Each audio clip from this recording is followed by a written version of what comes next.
Bukas na sa lahat ng Bulakenyo ang 911 emergency hotline na inilunsad ng pamahalaang panlalawigan upang mas paigtingin ang pagtugon sa panahon ng sakuna o kalamidad.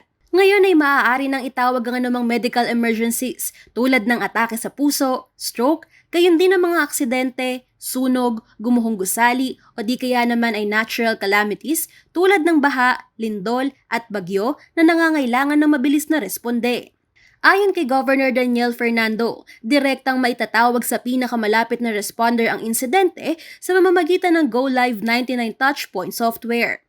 Ang mga re-responde at tauhan ay sumailalim na sa iba't ibang training patungkol sa bagong emergency hotline. Sa ibang balita, bagamat nakatakdang isara ang mga sementeryo nitong October 29, hindi naman daw hihinto sa pagbabantay ang kapulisan. Katunayan, naka-full alert pa rin ang pulisya ng Central Luzon sa buong rehiyon. Ayon kay Police Regional Director Police Brigadier General Valeriano De Leon, dodoblihin pa aniya nila ang pagbabantay upang matiyak na makasusunod ang bawat mamamayan sa nasabing protocol. Nakatakda namang magbukas muli ang mga sementeryo sa November 3.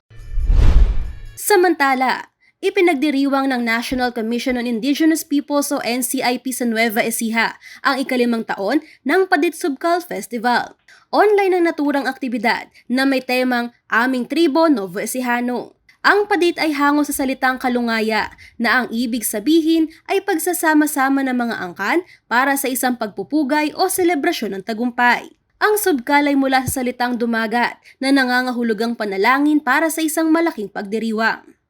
Ayon kay Donato Bumakas, hepe ng NCIP Nueva Ecija, layon ng festival na maiangat ang kamalayan tungkol sa pamumuhay at kultura ng mga katutubo sa Nueva Ecija.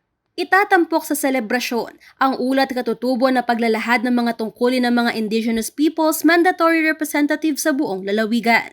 Nilinaw ng NCIP na ang selebrasyon ay itinataon tuwing October 29 na mismong araw na pinagtibay ang Batas Republika bilang A371 na mas kilalang Indigenous Peoples' Rights Act. Angelica Cara, CLTV News.